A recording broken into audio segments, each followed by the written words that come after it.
돈을 들여서 건물을 지었다라고 할지라도 기초가 부실하면 결국 무너지고 맙니다. 제가 고등학교 때로 기억합니다. 처음 태어나서 프로농구라는 것을 처음 보러 갔을 때의 일입니다. 처음 경기장에 한 1시간 반, 2시간 일찍 도착해서 선수들이 무엇을 하는지 궁금해서 가만히 쳐다본 적이 있습니다. 여러분들, 경기를 앞둔 선수들이 무엇을 하겠습니까? 저는 거기에서 프로농구 선수들이라면 무언가 특별한 것을 할 줄 알고 기대하는 마음으로 쳐다보고 있었는데, 그들이 2시간 동안 했던 것은 슛 연습과 패스 연습이었습니다. 그리고 그것을 다시 경기에서 2시간 가까이 또 슛을 쏘고 패스하는 것을 반복해서 하는 것을 보았습니다. 실망감과 함께 마음속에 든 생각은 저것이 운동선수들의 기초이고 기본이구나. 슛을 쏘는 연습을 해놓아야 찬스가 왔을 때 슛을 쏠 수 있고, 아무리 좋은 전략과 전술이 있을지라도 패스를 잘 해줄 수 있는 선수가 없다면 수가 없는 것처럼 그들에게 있어서 기초와 기본은 바로 슛과 패스였습니다. 여러분들, 기초가 튼튼해야 한다라는 것은 우리가 일반적으로 알고 있는 상식이기도 합니다. 하지만 기초가 든든해야 하는 것은 우리의 신앙생활도 마찬가지입니다. 신앙생활을 하다 보면 우리는 산만해질 때가 있습니다. 산만해지면 우리의 시선이 본질이 아닌 다른 것들에 계속해서 흘러가기가 쉽습니다. 여러분은 신앙에서 무엇이 가장 크게 보이십니까? 우리의 신앙의 기초가 어디에 놓여 있는지 우리는 점검을 한번 해보아야 하겠습니다. 우리는 모일 때마다 예배를 드립니다. 예배가 무엇입니까? 예배를 뜻하는 이 영어 단어는 worship, worsh라는 가치와 또 ship이라는 신분이라는 단어가 합쳐져 있는 단어입니다. 그래서 하나님의 가치에 맞게 그분을 대한다라는 의미가 바로 이 예배, 경배라는 영어 단어 안에 들어가 있습니다. 여러분은 이 사람이 누군지 아십니까? 네. 이제는 나이가 좀 많이 들었지만 세계 부자 순위 탑10 안에 빠지지 않고 등장했던 인물, 바로 세계 최고의 투자자 워렌 버핏입니다. 현재 자산이 약 1225억 달러, 하나로 약 166조 원에 달하는 사람이라고 합니다. 특이한 것은 1년에 한 번 이 버핏과 함께 점심 식사라는 행사를 계속해서 진행해 왔습니다. 이 행사에 참여할 수 있는 방법은 경매를 통해서 낙찰을 받아야 하는 것입니다.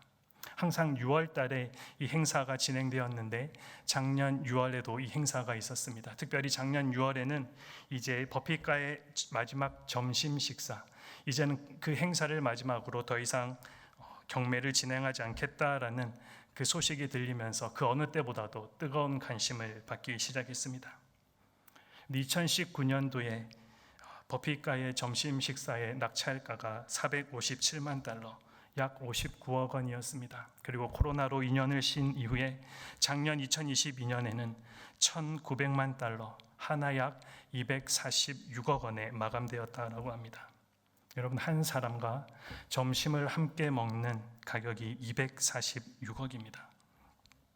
보통 사람들에게 있어서 이 투자의 전설이자 세계 최고 투자자와 함께하는 이 식사는 단순히 투자에 관한 이야기를 듣는 것뿐만 아니라 또 삶의 조언을 듣기도 하며 이 버핏과의 식사를 굉장히 영광스럽게 생각하게 됩니다.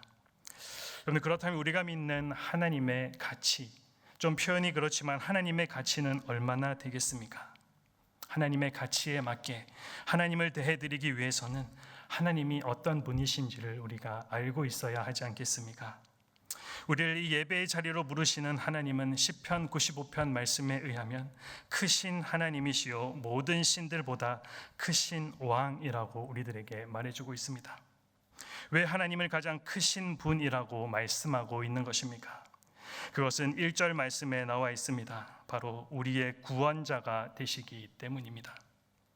그리고 그분은 이 세상 모든 것과 우리를 만드신 창조주가 되신다라고 6절 말씀에 기록되어 있습니다.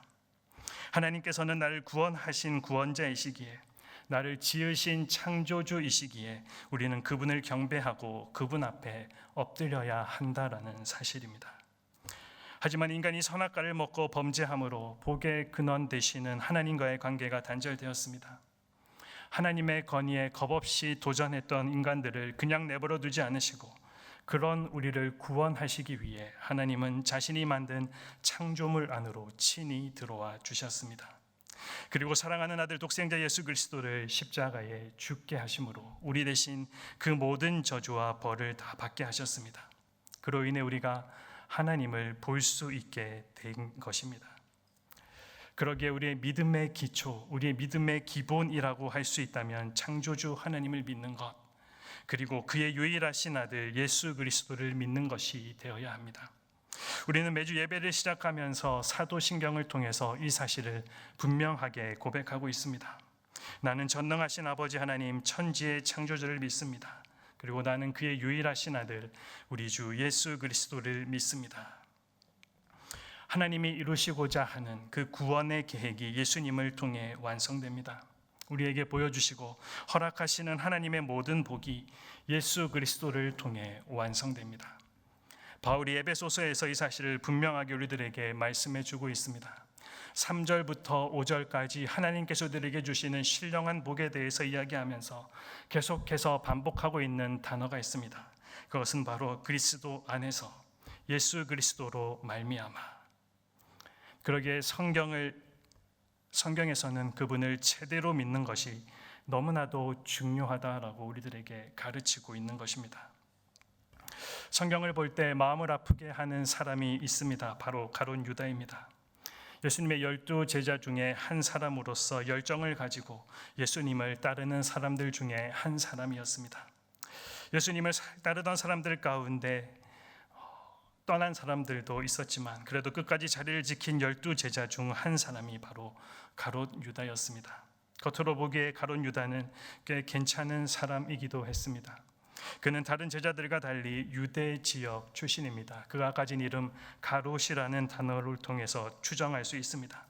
다시 말해 시골 출신이었던 다른 제자들과는 달리 수도 예루살렘 인근 출신이었다라는 사실입니다.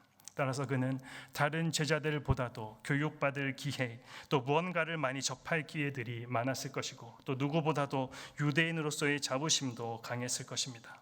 그리고 갈릴리 지역에서 태어나 그 지역을 벗어나 본 적이 없는 다른 제자들과는 달리 유대 지역에서 태어나 갈릴리 지역으로 들어온 것으로 보아 또 세상 경험도 많았을 것으로 추정됩니다. 따라서 소박하고 또 단순한 갈릴리 어부들에 비해 세상 물정에 밝았으며 제자로 선택될 당시에도 그의 인물됨이 신실했기 때문에 다른 지역 출신에도 불구하고 세리였던 마태를 제치고 12 제자 중에 재정을 담당하게 되는 역할도 맡게 되었습니다.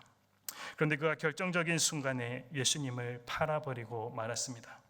겉으로 볼 때는 예수님을 잘 믿고 교회 잘 다니는 사람 같았는데 어떻게 그의 결론이 그렇게 다르게 나타날 수가 있을까? 오늘날 우리도 유다를 바라보며 생각할 때가 있습니다. 그렇게도 신임을 얻었고 또 열심히 있던 사람이 왜 그렇게 되었을까? 유다가 예수님을 배반한 이유를 절대적으로 확신할 수는 없지만 그에게 한 가지 결핍이 있었음을 우리는 알 수가 있습니다. 그것은 바로 그가 예수님을 주로 삼지 않았다라는 사실입니다. 예수님을 주님이라고 불렀던 다른 제자들과는 다르게 유다는 예수를 랍비라고 불렀습니다. 선생 이상으로 인정하지 않았음을 우리는 알 수가 있습니다. 이것은 굉장히 중요한 일입니다. 유다는 분명 예수님을 따르는 자였습니다. 예수님에 대한 기대와 열정도 있었습니다. 그렇지만 예수님을 주로 삼지는 않았습니다. 가룟 유다는 자신이 원했던 예수, 또 자신이 바랬던 예수, 자신이 필요했던 예수를 따랐기 때문에 실망할 수밖에 없었고 또 예수를 팔아버리는 선택까지 하게 된 것이 아닌가 생각해 봅니다. 이것은 오늘을 살아가는 우리들에게도 중요한 가르침이자 경고가 될 것입니다. 여러분에게 예수님은 누구십니까? 어떤 분이십니까? 이와 똑같은 질문을 예수님께서도 제자들에게 하셨습니다. 마태복음 16장 13절에 빌립보 가이사랴 지방에 이르렀을 때에 제자들에게 예수님께서 물으십니다. 사람들이 인자를 누구라 하느냐? 이 질문에 제자들은 다른 사람들의 생각을 전달하기 시작합니다. 더러는 세례 요한이요, 더러는 엘리야요, 또 어떤 이는 예레미야나 선지자 중에 하나라고 이야기합니다. 이 대답을 통해 많은 사람들이 예수님에 대해 존경심을 가지고 있는 것을 우리는 볼 수 있습니다. 그러나 예수님이 어떤 분이신지 진정으로 이해하지 못하고 있음을 우리 또한 발견하게 됩니다. 제자들을 통해 무들의 생각을 들은 예수님은 이제 제자들에게 질문하십니다. 너희는 나를 누구라 하느냐? 이 질문에 베드로가 가장 빨리 대답합니다. 우리가 잘 아는 베드로의 고백입니다. 마태복음 16장 16절에 주는 그리스도시요 살아계신 하나님의 아들이시니이다. 주는 그리스도시요 살아계신 하나님의 아들이시다. 이 단순한 고백은 그냥 짧은 한 문장의 고백이 아닙니다. 이것은 주는 그리스도, 주는 구원자가 되시고 하나님의 아들, 즉 하나님이시다라는 고백이 담겨져 있습니다. 중요한 것은 여기서 베드로가 예수님을 주로 고백했다라는 사실입니다. 오늘 우리가 예수님으로부터 이런 똑같은 질문을 받게 된다면 여러분의 대답은 어떻게 준비되어 있으십니까? 우리가 아무리 믿는 사람들 중에 하나라고 할지라도, 그리고 아무리 예수님을 가까이서 따르며 그분에 대해 많이 안다고 할지라도, 그래서 사람들에게 인정받는 신앙생활을 하고 있다 할지라도 베드로와 같이 예수님을 주로 고백하며 인정하지 않는다면 우리도 유다와 같은 선택을 할 수 있습니다. 저와 여러분에게는 진심으로 예수님을 주님이라 인정하는 이 고백이 있는지 우리는 다시 한번 우리를 점검해 보아야 하겠습니다. 이것이 없다면 우리의 믿음은 결코 온전한 믿음이 될 수가 없기 때문입니다. 오늘 본문은 믿음의 기초를 우리들에게 다시 한번 분명하게 기억하게 합니다. 로마서는 바울이 로마에 사는 기독교인들에게 보낸 편지입니다. 로마서에서 강조되고 있는 단어가 무엇입니까? 바로 복음입니다. 바울은 자신이 하나님의 복음을 위하여 선택되었다라고 고백하며 이 편지를 시작하면서 다음과 같이 쓰고 있습니다. 하나님의 복음을 위하여 택정함을 입었으니. 그리고 이 편지를 마무리하는 16장에서도 이렇게 적고 있습니다. 나의 복음과 예수 그리스도를 전파함은 영세전부터 감추어졌다가 이제는 나타내신 바 되었으며 영원하신 하나님의 명을 따라 선지자들의 글로 말미암아 모든 민족이 믿어 순종하게 하시려고 알게 하신 바 그 신비의 계시를 따라 된 것이니 이 복음으로 너희를 능히 경고하게 하실. 여러분, 바울이 로마서를 시작하면서 적었던 단어도 복음이고 마무리하면서 적는 단어도 바로 복음이라는 단어입니다. 바울이 복음을 거듭 강조해서 말하고 있는 것을 우리는 볼 수가 있습니다. 종교개혁을 일으켰던 마틴 루터도 로마서에 관해서 이야기하면서 다음과 같은 말을 남겼습니다. 로마서는 신약 성경의 진정한 핵심이며 가장 순수한 복음이다. 여러분, 그렇다면 바울이 복음을 이토록 강조하고 있는 이유, 왜 우리가 복음을 기억해야 하는지가 분명하게 나옵니다. 우리가 잘 알고 있는 것처럼 바울 시대의 이 복음이라는 단어는 정치적인 성향이 강했습니다. 로마 황제가 즉위하거나 다른 나라에서 전쟁에 승리한 것이 바로 당시 사람들에게는 복음이었습니다. 한마디로 황제 숭배하는 것이 바로 복음이었다라는 사실입니다. 사람들이 많이 모이는 곳에 황제의 동상을 세워놓고 사람들로 하여금 거기에 머리를 숙이게 했습니다. 모두가 황제에게 집중해서 살아야만 했던 그때 그 당시에 황제는 모든 이들의 생존권을 가지고 있던 만인 지상의 인물로서 구원자로 받아들여졌습니다. 그러니 당시 사람들에게 황제에 관한 소식이야말로 바로 복음, 유앙겔리온, 즉 기쁜 소식이었다라는 사실입니다. 그러나 바울이 전하는 복음의 내용은 무엇입니까? 바울이 말하는 복음의 핵심이 무엇입니까? 그것은 우리가 읽었던 본문에 아주 잘 설명되어 있습니다. 이 복음은 예수 그리스도가 성경에 미리 약속한 대로 육신으로 이 땅에 오실 것, 그리고 그 오시는 방법은 다윗의 혈통을 통해서 오셔서 죽음과 부활까지의 이야기가 바로 복음이라고 바울이 소개하고 있습니다. 마태복음 1장 1절에서도 마가는 하나님의 아들 예수 그리스도 복음의 시작이라라고 자신의 복음서를 시작하고 있습니다. 무엇을 이야기해 주고 있습니까? 황제 복음, 황제를 섬기는 것이 복음이 아니다. 복음은 하나님의 아들 예수 그리스도가 바로 복음이다. 즉 복음은 예수님에 대한 이야기입니다. 복음의 핵심은 본문 4절에 나와 있는 대로 죽으시고 부활하신 우리 주 예수 그리스도입니다. 여기서 그리스도라는 말은 아까 설명드렸듯이 메시아의 그리스어로 기름 부음을 받은 자라는 뜻을 가지고 있습니다. 이스라엘 백성들과 또 세상이 기다렸던 소망, 구속자라는 의미가 그 단어 안에 담겨져 있습니다. 그런데 거기서 끝나는 것이 아니라 예수님이 또한 주가 되신다 말씀하고 있습니다. 그렇다면 우리가 예수님을 믿는다라는 것이 무엇입니까? 바울이 그리고 성경이 우리들에게 말해주고 있는 메시지는 내가 예수님을 믿는다라는 것은 다른 뜻이 아니라 예수님을 나의 구원자요 그리고 나의 주님으로 믿는다라는 것입니다. 그리고 이것은 동시에 일어나야 함을 우리들에게 설명해주고 있습니다. 우리는 예수님을 믿고 나서 구원을 받으니 우선 예수님을 구원자로 믿고 나중에 조금 더 성숙해지면 예수님을 주로 따라보겠다라고 말하는 경우들을 우리는 보게 됩니다. 하지만 성경은 우리들에게 분명하게 말합니다. 그렇지 않다. 성경은 복음을, 예수님을 믿는다는 것이 무엇인지를 우리들에게 분명하게 가르쳐 줍니다. 예수님을 믿는다라는 것은 그 기초에서부터 그 믿는 순간에 예수님을 나의 주님으로 받아들인다라는 의미가 포함되어 있다라는 사실입니다. 로마서 10장 9절 말씀입니다. 우리 한번 함께 읽어보겠습니다. 내가 만일 내 입으로 예수를 주로 시인하며 또 하나님께서 그를 죽은 자 가운데서 살리신 것을 내 마음에 믿으면 구원을 받으리라. 예수님을 주로 고백하며 받아들이는 일은 믿음의 처음부터 시작되어야 합니다. 이것이 믿음의 기초이자 기본입니다. 저와 여러분은 예수님을 믿는 무리 중에 하나가 되어 있습니다. 그렇게 이곳에 나와 찬양하고 또 예배하는 이곳에 우리가 함께 있습니다.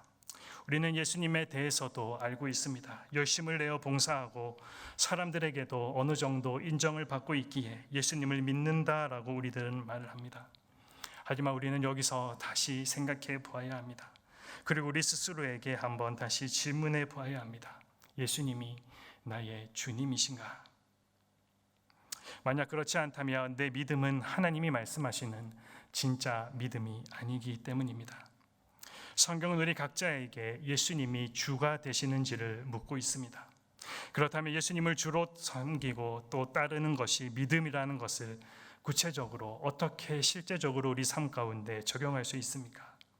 예수님을 진정으로 주님으로 믿고 받아들였다면 다음에 세 가지가 바뀌어야 합니다. 여러분, 다음에 세 가지는 우리가 잘 알고 있는 내용이지만 이 내용 하나하나를 우리는 확인해 보면서 우리의 기초와 기본을 다시 한번 확인해 보아야 합니다. 그 첫째는 주인이 바뀌었다라는 사실입니다. 예수님을 주로 믿는다라는 것은 쉬운 말로 하면 주인이 바뀐다라는 것입니다. 이전에는 내가 나의 주인이었습니다. 나에게 주어진 삶이니까 내 마음대로 내가 하고 싶은 대로 살면 된다라고 생각하며 살았습니다. 그런데 예수님을 믿는 그 순간 내 주인이 바뀌어 버렸습니다.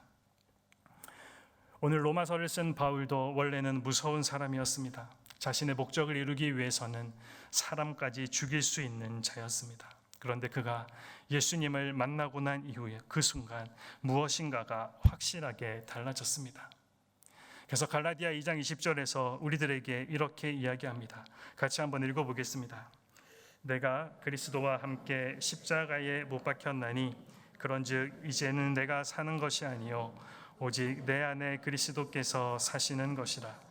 이제 내가 육체 가운데 사는 것은 나를 사랑하사 나를 위하여 자기 자신을 버리신 하나님의 아들을 믿는 믿음 안에서 사는 것이라. 이제 바울이 사는 것이 아니라 자신 안에 예수 그리스도께서 사시게 된 것이다. 이것은 자신의 주인이 바뀌었다라는 바울의 고백입니다. 아까도 말씀드렸듯이 바울이 살던 시대에 황제에 관한 소식이 기쁜 소식이었습니다. 팍스 로마나, 로마의 평화가 정말로 그 세상 가운데는 절대 이념으로 통하던 시대였습니다. 사람들은 그런 체제에 적응해야만 성공할 수 있었고 최소한 살아남을 수가 있었습니다.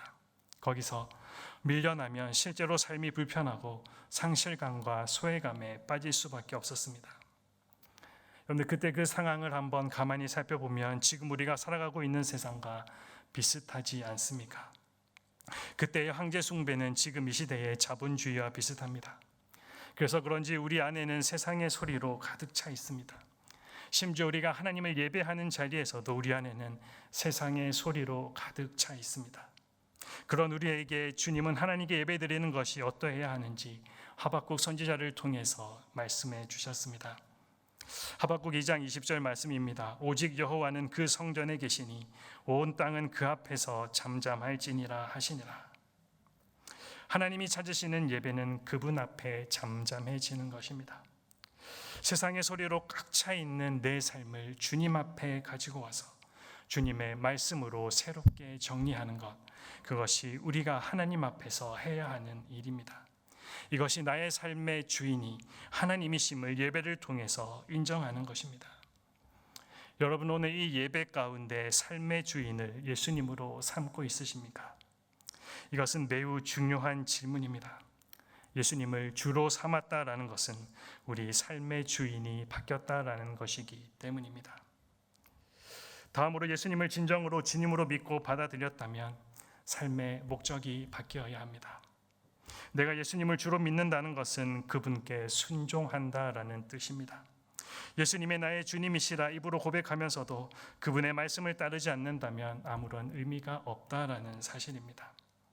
예수님께서도 이에 대해서 분명하게 말씀하셨습니다. 마태복음 7장 21절입니다. 나더러 주여 주여 하는 자마다 다 천국에 들어갈 것이 아니요 다만 하늘에 계신 내 아버지의 뜻대로 행하는 자라야 들어가리라. 예수님은 우리의 주님이십니다. 주라는 말은 그분이 나의 주인, 리더가 되었다라는 의미입니다. 축구 국가대표 선수들에게 리더는 감독입니다. 당신이 우리의 리더입니다라고 입으로 고백하면서 그가 지시하는 작전과 전술을 따르지 않는다면 어떻게 그 고백을 증명할 수가 있겠습니까? 우리 자신을 가만히 돌아보아야 하겠습니다. 나는 진짜 예수를 믿고 있는 것인가? 진짜라고 질문하는 이유는 가짜가 있다라는 의미입니다. 믿음은 아는 게 아니라 순종입니다. 예수님이 나의 주가 되셨기에 이제는 그분이 내 삶을 붙잡고 계시며 나는 그분의 말씀에 순종하며 살아가는 것. 그런데 이 순종은 자원함으로 기쁘게 하는 순종이어야 된다. 성경이 우리들에게 말해줍니다. 출애굽기 21장에 보면 종에 관한 독특한 제도가 적혀 있습니다. 이 제도는 종을 사게 되면 7년째 되는 날에 모두 다 자유인이 되게 해주어야 한다라는 사실입니다.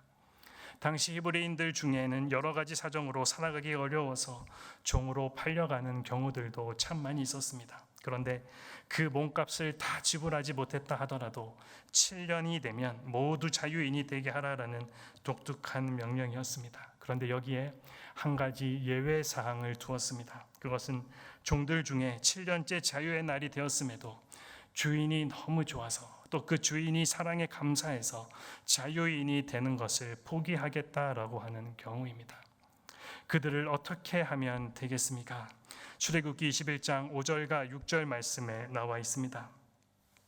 6절 말씀에 상전이 그를 데리고 재판장에게로 갈 것이요 또 그를 문이나 문설주 앞으로 데리고 가서 그것에다가 송곳으로 그의 길을 뚫을 것이라. 그는 종신토록 그 상전을 섬기리라. 이것은 앞으로 예수님 안에서 일어날 일을 미리 보여주신 표시입니다. 예수님을 믿는 백성들은 자유롭게 됩니다. 죄와 사망의 종으로 묶여 있었는데 예수님이 오셔서 우리를 그곳에서 해방해 주셨기 때문입니다. 그런데 그 해방은 그 자유를 가지고 내 멋대로 살라라고 주신 것이 아니라 나를 위해 자기 몸을 아끼지 않고 버리신 예수님을 위해 드리는 자유로움입니다. 이것이 진정한 해방이라는 것을 깨닫고 주님 앞에 나와 주님을 섬기며 살겠다고 기쁨으로 고백할 때 그 모습을 출애굽기에서 미리 보여주고 있는 것입니다. 주님의 사랑이 너무 커서 주님의 사랑이 너무나도 감격하여서 저에게 주신 자유를 기꺼이 드리기를 원합니다. 이것이 진정한 순종에 담겨있는 의미라는 것입니다. 이와 같이 예수님 안에서 자기 삶의 목적을 알게 되면 그 나라와 그 일을 구하는 일에 후회 없이 자신의 삶을 드리게 됩니다. 비록 세상의 시선으로는 실패한 것처럼 보일지라도 자원하여 길을 뚫고 하나님께 기쁨으로 드린 순종이었기에 후회함 없이 하나님 앞에서 담대하게 믿음으로 살게 되는 것입니다. 그래서 많은 1세기의 그리스도인들이 히브리서 11장 38절의 말씀처럼 그 담대함을 가지고 이런 사람은 세상이 감당하지 못하느니라라는 평가를 듣게 되었던 것입니다. 여러분들도 예수님을 주로 삼고 그분께 순종하는 것을 삶의 기쁜 목적으로 삼으며 세상이 감당하지 못하는 하나님의 사람으로 살아가기를 소망하면서 살아가고 계십니까? 마지막으로 예수님을 진정으로 주님을 믿고 받아들였다면 신뢰의 대상이 바뀌어야 합니다. 예수님을 나의 주님으로 삼는다는 것은 전적으로 그분을 따르며 그분께 순종하며 그분을 주인으로 모시는 것인 동시에 그분께 다 맡겼다라는 의미입니다. 그분께 다 맡겼다라는 것은 그분께서 책임져 주심을 믿는다라는 것입니다. 예수님이 나의 주가 되시면 나에게 전적인 순종을 요구하시는 것뿐만 아니라 나의 주인이 되셨기에 나의 삶을 책임지십니다. 그러므로 이제 우리의 신뢰의 대상이 전에는 나의 다른 무언가가 될 수도 있었지만 이제는 그 모든 것이 아닌 예수님이 신뢰의 대상이 된 것, 이것이 정말 예수님을 만난 사람들의 모습입니다. 우리 세상에 존재하는 모든 것은 다 때가 있습니다. 전도서 3장 1절에 범사의 기한이 있고 천하만사가 다 때가 있다. 이 세상에 우리가 가진 모든 것은 다 지나가게 되어 있습니다. 이 사실을 모르는 사람들은 이 세상을 즐기는 데만 목적이 있습니다. 지나가는 세상, 언젠가는 없어지고 시들어버릴 것을 알면서도 붙잡고 있으니 매일매일 많은 것을 지고 살아가면서도 불안할 수밖에 없는 것입니다. 여러분이 지금 믿고 의지하는 것은 무엇입니까? 앞서 모든 것에는 때가 있다라고 교훈했던 전도자는 이렇게 우리들에게 말해주고 있습니다. 전도서 3장 14절 말씀을 다 함께 읽겠습니다. 하나님께서 행하시는 모든 것은 영원히 있을 것이라. 그 위에 더할 수도 없고 그것에 덜할 수도 없나니 하나님이 이같이 행하심은 사람들이 그의 앞에서 경외하게 하려 하심인 줄을 내가 알았도다. 하나님께서 하시는 모든 것은 영원히 있을 것이다. 내가 일하고 내가 모으고 내가 아무리 힘을 써보지만 사람은 분명한 한계가 있습니다. 만일 우리가 우리의 삶의 목적과 즐거움을 세상에 있는 것들에만 둔다면 그 기쁨의 대상이 사라질 때가 곧 오게 될 것입니다. 왜냐하면 이 세상에 하나님 말고는 영원한 것이 없기 때문입니다. 사랑하는 여러분이 예배의 자리를 부르시고 만나주신 하나님은 신 중의 신, 왕 중의 왕이십니다. 우리 믿음의 기초는 창조주 하나님을 믿는 것과 그의 유일하신 아들 예수 그리스도를 믿는 것입니다. C.S. 루이스가 다음과 같이 고백했습니다. 나는 당신이 싫어서 30년 동안 도망 다녔습니다.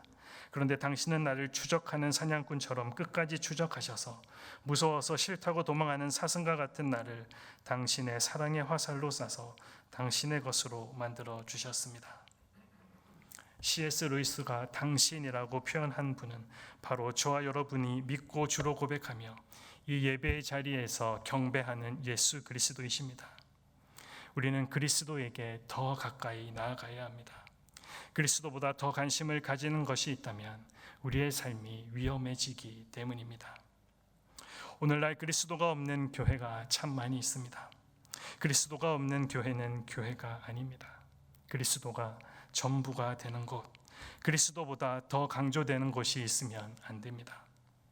그리스도인에게 그리스도는 모든 것이 되어야 하는 것입니다.